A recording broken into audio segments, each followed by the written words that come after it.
हिंदी के पेपर में पत्र लेखन एक ऐसी चीज है जहां अक्सर अच्छे अच्छे स्टूडेंट्स के भी नंबर कट जाते हैं। बहुत फ्रस्ट्रेटिंग लगता है ना? पर अब टेंशन की कोई बात नहीं। आज हम इसी प्रॉब्लम का पक्का सॉल्यूशन निकालने वाले हैं। तो सबसे बड़ा सवाल तो यही है, आखिर ये मार्क्स कटते कहाँ हैं? क्या फॉर्मेट में गड़बड़ हो जाती है, या भाषा में, या फिर कोई और बात है? चलिए इस सवाल की जड़ तक चलते हैं। आज हम 4 हिस्सों में बात करेंगे। सबसे पहले समझेंगे कि असली प्रॉब्लम क्या है, फिर देखेंगे कि पत्र कितने तरह के होते हैं, उसके बाद वो 7 आम गलतियां जो सब करते हैं, और आखिर में पूरे मार्क्स लाने के लिए कुछ गोल्डन टिप्स। तो चलिए शुरू करते हैं हमारे पहले सेक्शन से, जो है असली जड़ यानी कोर प्रॉब्लम। देखिए, पत्र लेखन कोई रॉकेट साइंस नहीं है। सीधे सीधे शब्दों में कहें तो ये बस अपनी बात को, अपने विचारों को या किसी जानकारी को लिखकर किसी दूसरे तक पहुंचाने की एक कला है, और इसी कला के सही तरीके के मार्क्स मिलते हैं।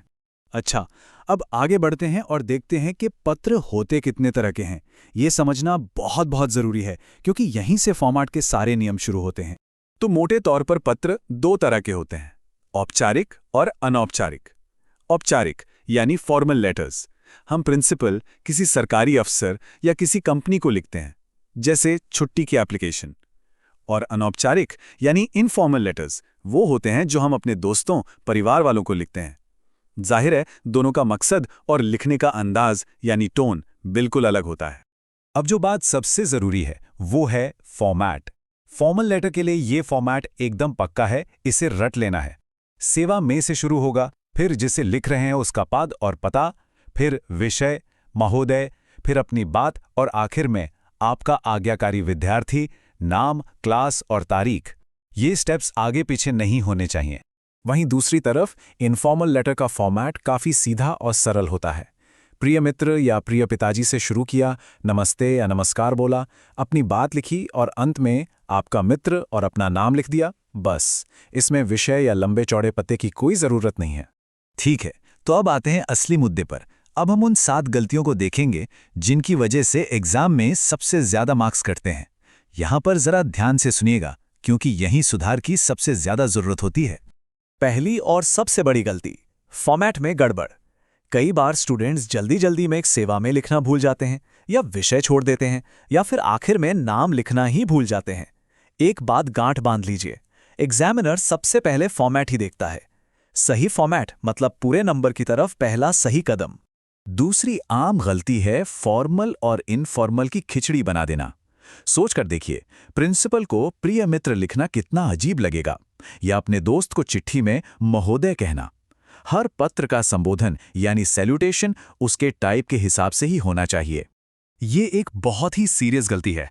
फॉर्मल लेटर में विषय छोड़ना तो सोचना भी मत। ये आपके लेटर की हेडलाइन है। एग्जामिनर को पहली नज़र में ही पता चल जाता है कि चिट्ठी किस बारे में है।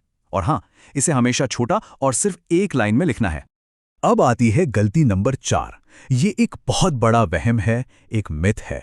कई लोगों को लगता है कि जितना ज़्यादा लिखेंगे, जितना लंबा लेटर होगा, उतने ज़्यादा नंबर मिलेंगे। पर मैं बता दूं, ये सोच बिल्कुल गलत है। असलियत ये है कि लेटर का जो मेन हिस्सा होता है वो 8 से 10 लाइनों में ख़त्म हो जाना चाहिए। ज़रूरी ये नहीं है कि कितना लिखा है, ज़रूरी ये है कि जो पूछा गया है वो साफ साफ लिखा है या नहीं। कम शब्दों में अपनी बात कहना एक अच्छी स्किल है, और इससे टाइम भी बचता है।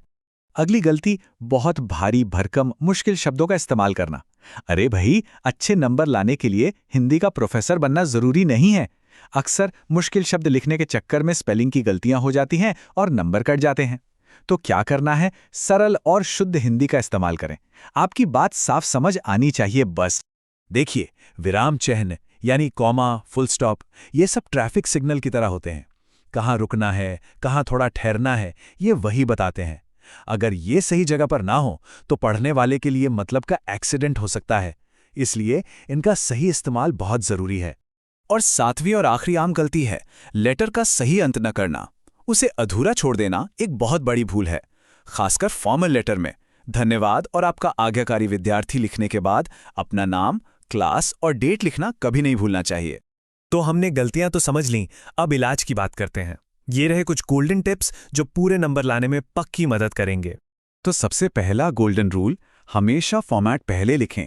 ढांचा तैयार होगा तो अंदर की बातें लिखना आसान हो जाएगा। दूसरा, हैंडराइटिंग साफ सुथरी रखें, इससे एग्जामिनर पर अच्छा इंप्रेशन पड़ता है। तीसरा, सवाल को कम से कम 2 बार ध्यान से पढ़ें, पहले ये समझें कि लेटर फॉर्मल है या इनफॉर्मल। और आखिरी टिप, भाषा को सरल और सीधा रखें, इससे टाइम भी बचेगा और गलती की गुंजाइश भी कम होगी।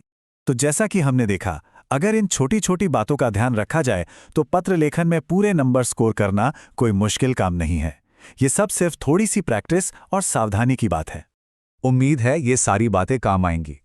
तो अब सवाल ये है कि अगली बार जब पत्र लिखने बैठेंगे तो क्या पूरे नंबर लाने के लिए पूरी तरह से तैयार होंगे?